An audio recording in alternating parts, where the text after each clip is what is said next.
Tara Jane Sullivan was described as talkative and friendly by one of her colleagues from work, and her brother stated that she was an amazing cook. At the time this situation occurred, Tara was no longer close to her brother, who admitted that he missed spending time with his sister, especially the fishing trips they used to take together. In November of 2022, Tara appeared to be in debt and was about to get evicted from her home, but court documents showed that she ended up paying her rent and the case was dismissed. Some people believe that Tara was religious due to a social media post that she made about Monday night worship, but she wasn't affiliated with any local congregations. According to those with whom Tara had been close, she enjoyed taking walks, snowshoeing, biking, hiking, and photography. She had been working for a realty company in Wausau, Wisconsin, near her home, but her realty license expired in December of 2022 and was never renewed. Despite being described as passionate about her work, Tara was unemployed at the time of this incident. On March 2nd of 2023, 47-year-old Tara changed the profile picture on her social media accounts. On March 30th, she sent a message to a realtor contract saying something about following God, but she never received a response. Around this time, she also called her father, although the details of their conversation are unknown. Her final text message was sent on April 10th, but the contents of this message are unknown as well. Nothing more would be heard about Tara until April 18th, when the authorities received a call about a cell phone near the Marathon County landfill. Deputies responded to the call and found that the cell phone in question belonged to Tara. They traveled to her home in Weston to return the device, but nobody answered when they knocked on the door. The deputies noticed that there was a significant amount of damage to the garage door, as if a vehicle had backed through the door without opening it. This struck them as suspicious, and they believed Tara might be in danger. However, no signs of a struggle or foul play were found inside the house, although Tara herself was also nowhere to be seen.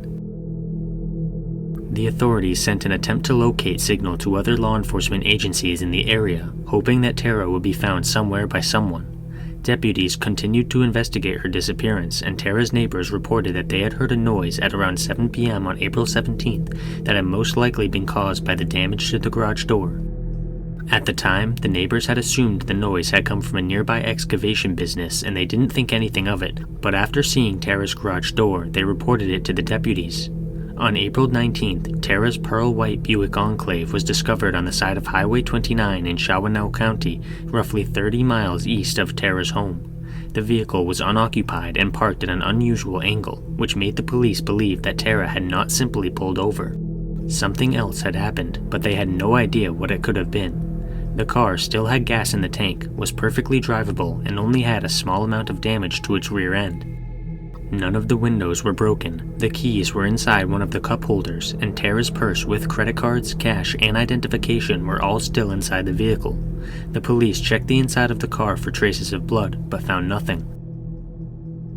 The police conducted a search effort along the highway for any signs of Tara, but nothing more was found.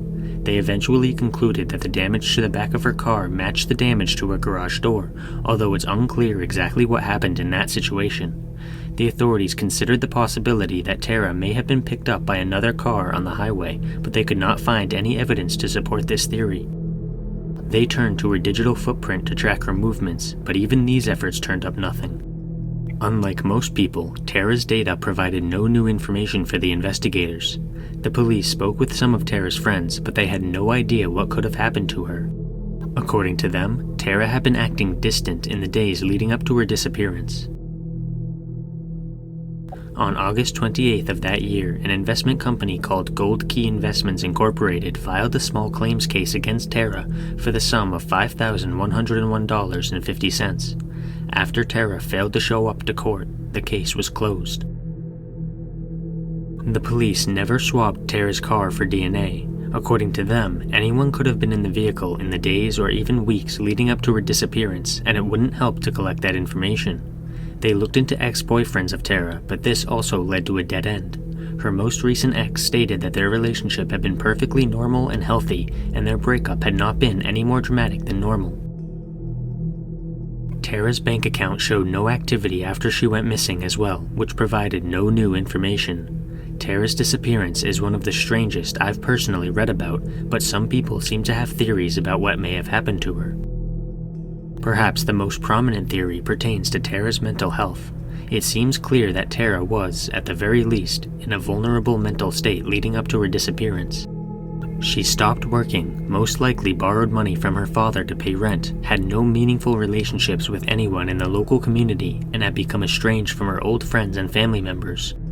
In those circumstances, it seems likely that she could have suffered a mental breakdown or even developed a form of depression. However, this particular theory has no hard evidence to back it up, and even if it is true, it still doesn't explain what happened to Tara after she left her home on April 17th. She could have ended her own life, or possibly exited her car and succumbed to the elements somewhere nearby. As of now, it's unknown what happened to Tara Jane Sullivan, and anyone who has any information regarding her disappearance should contact the authorities immediately. Perhaps the truth will come to light eventually.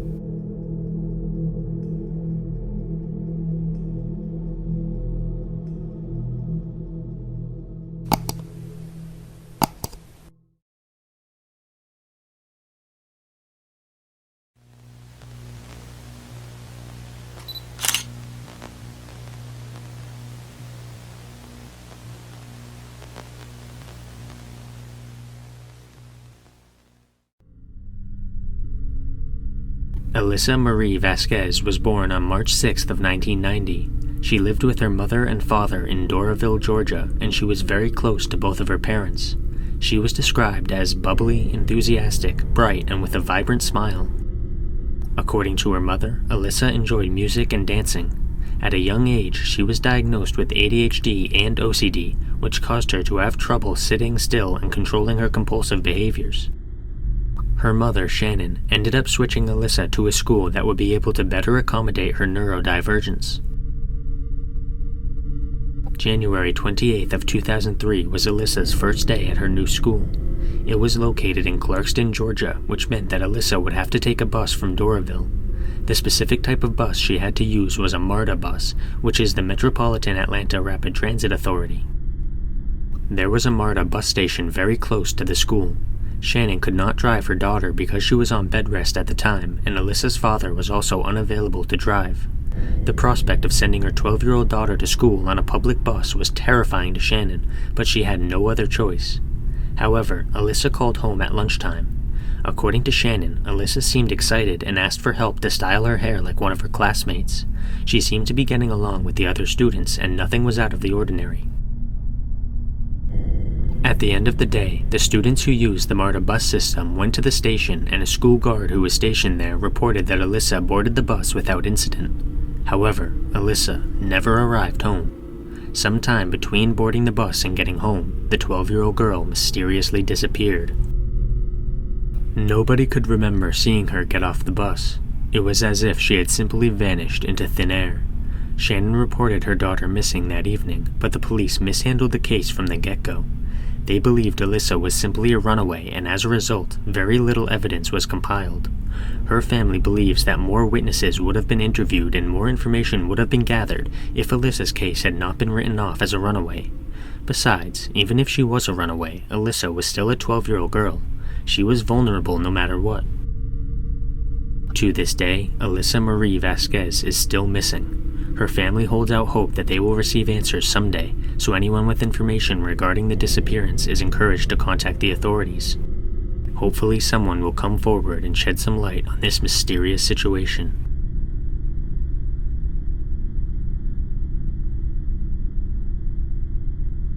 Click the join button to become a member today.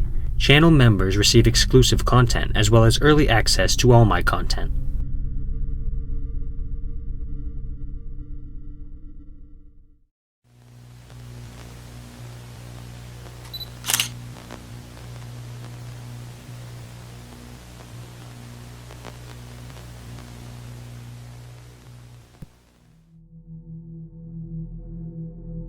Andres Martinez Navarro was commissioned to drive a tank truck with 20,000 liters, or over 5,000 gallons, of sulfuric acid from Los Canovas to Bilbao in Spain. He talked his wife, Carmen Gomez, into accompanying him on the journey, and their 10-year-old son, Juan Pedro, also tagged along. Despite being a work trip for Andres, Juan viewed the drive as an adventure with his family.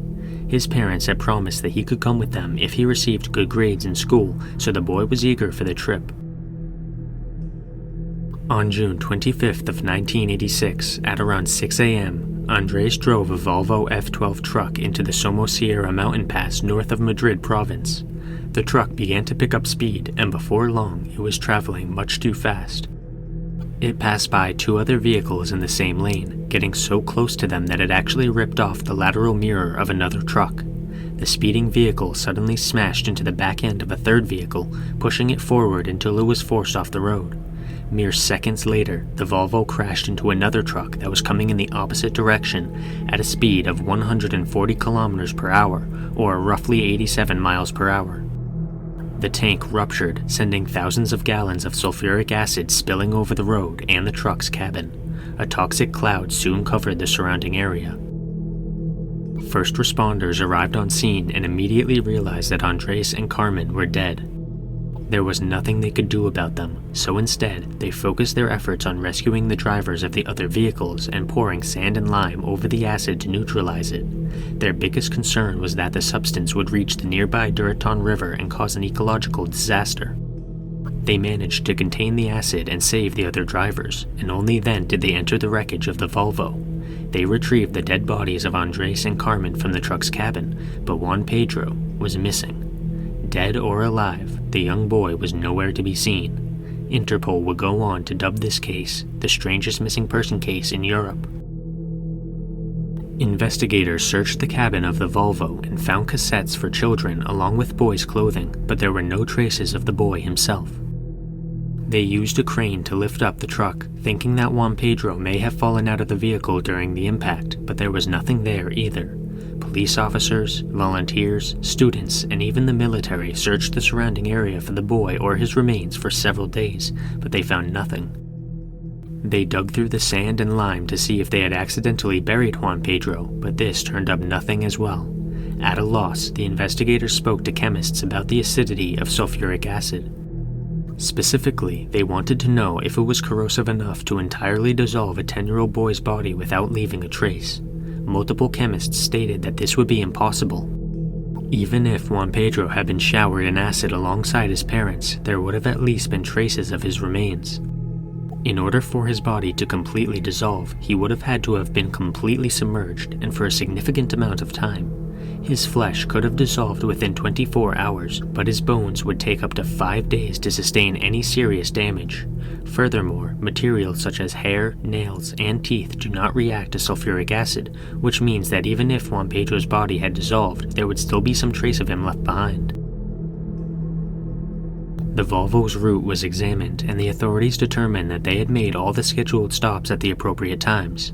A waiter at an inn near the beginning of the mountain pass remembered serving the family. According to him, there was nothing unusual about them or their order.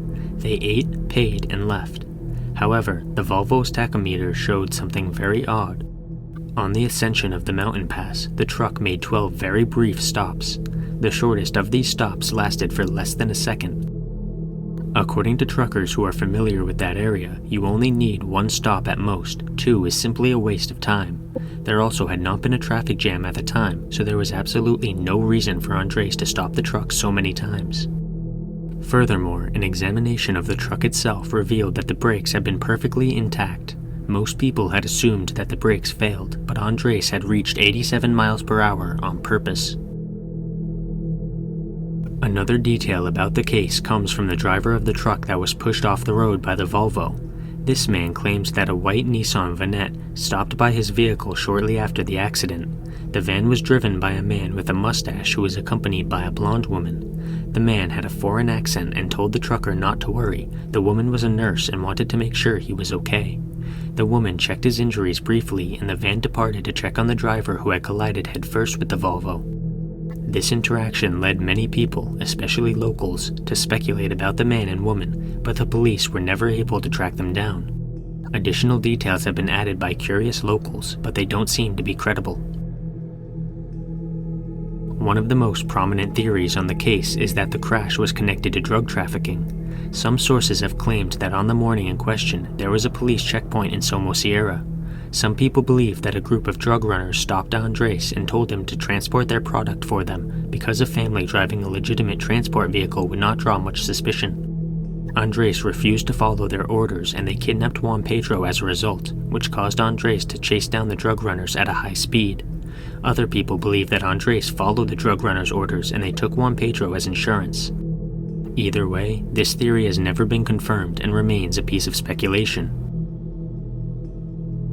In 1987, a national newspaper called El País reported that traces of heroin had been found in the tank of the Volvo. El País is typically considered to be a serious and reliable source, so this account wasn't written off as a conspiracy theory. The authorities investigated Andres' business but could find no ties between him and anyone in the drug business. Another theory on the case is referred to as the Good Samaritan hypothesis.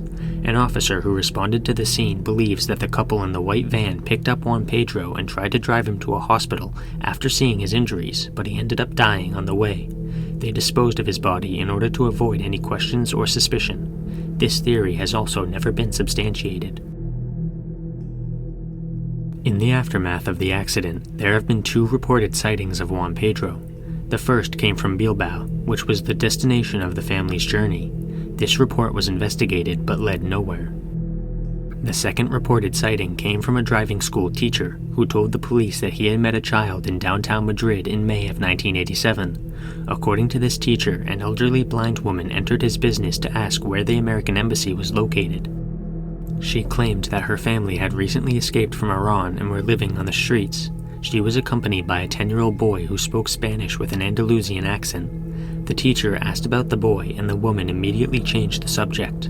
When Juan Pedro's photo was shown on TV, the teacher thought he bore a strong resemblance to the boy who had been with the woman. However, Juan Pedro was not Andalusian and would not have had that accent, which cast some doubt on the report. The police and Juan Pedro's remaining family members did not take this seriously.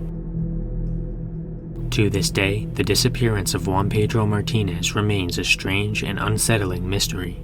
Hopefully the truth can come to light at some point, but until it does, all we can do is speculate.